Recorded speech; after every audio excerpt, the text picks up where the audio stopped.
राजाओं का वृत्तांत दूसरा भाग अध्याय 16। राजाओं का वृत्तांत दूसरा भाग अध्याय 16।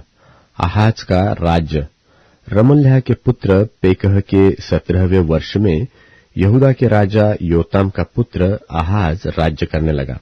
जब आहाज राज्य करने लगा तब वह 20 वर्ष का था और 16 वर्ष तक यरूशलेम में राज्य करता रहा। और उसने अपने मूल पुरुष दाऊद का सा काम नहीं किया जो उसके परमेश्वर यहोवा की दृष्टि में ठीक था, परंतु वह इस्राएल के राजाओं की सी चाल चला, वरन उन जातियों के घिनौने कामों के अनुसार जिन्हें यहोवा ने इस्राएलियों के सामने से देश से निकाल दिया था।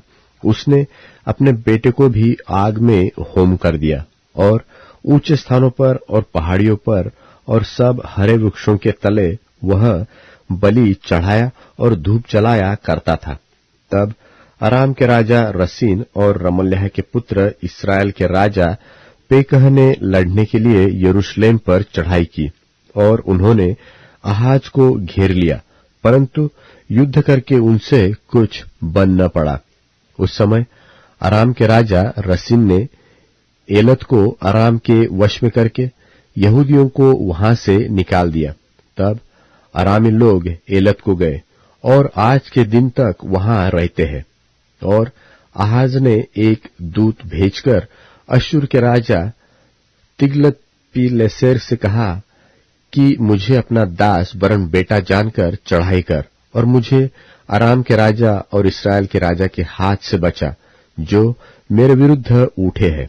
और आहाज ने यहोवा के भवन में और राजभवन के भंडारों में जितना सोना चांदी मिला उसे अश्शूर के राजा के पास भेंट करके भेज दिया। उसकी मानकर अश्शूर के राजा ने दमिश्क पर चढ़ाई की और उसे लेकर उसके लोगों को बंधुआ करके कीर को ले गया और रसीन को मार डाला। तब राजा आहाज अश्शूर के राजा तिग्लत-पिलेसेर से भेंट करने के लिए दमिश्क को गया और वहां की वेदी देखकर उसकी सब बनावट के अनुसार उसका नक्शा उरिय्याह याजक के पास नमूना करके भेज दिया।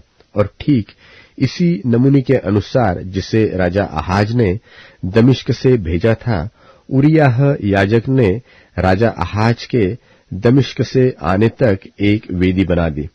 जब राजा दमिश्क से आया तब उसने उस वेदी को देखा और उसके निकट जाकर उस पर बलि चढ़ाए। उसी वेदी पर उसने अपना होम बलि और अन्न बलि जलाया और अर्घ दिया और मेल बलियों का लोहू छिड़क दिया। और पीतल की जो वेदी यहोवा के सामने रहती थी उसको उसने भवन के सामने से अर्थात अपनी वेदी और यहोवा के भवन के बीच से हटाकर उस वेदी की उत्तर की ओर रख दिया।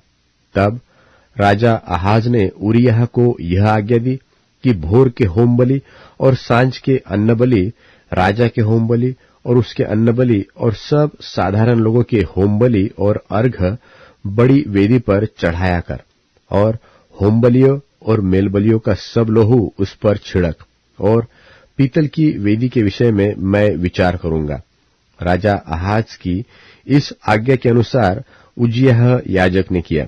फिर राजा आहाज ने कुर्सियों की पटरियों को काट डाला और हौदियों को उन पर से उतार दिया और बड़े हौद को उन पीतल के बैलों पर से जो उसके तले थे उतारकर पत्थरों के फर्श पर धर दिया। और विश्राम के दिन के लिए जो छाया हुआ स्थान भवन में बना था और राजा के बाहर के प्रवेश करने का फाटक, उनको उसने अश्शूर के राजा के कारण यहोवा के भवन से अलग कर दिया। आहाज के और काम जो उसने किए वे क्या यहूदा के राजाओं के इतिहास की पुस्तक में नहीं लिखे हैं? निदान आहाज अपने पुरखाओं के संग सो गया और उसे उसके पुरखाओं के बीच दाऊदपुर में मिट्टी दी गई और उसका पुत्र हिजकिय्याह उसके स्थान पर राज्य करने लगा।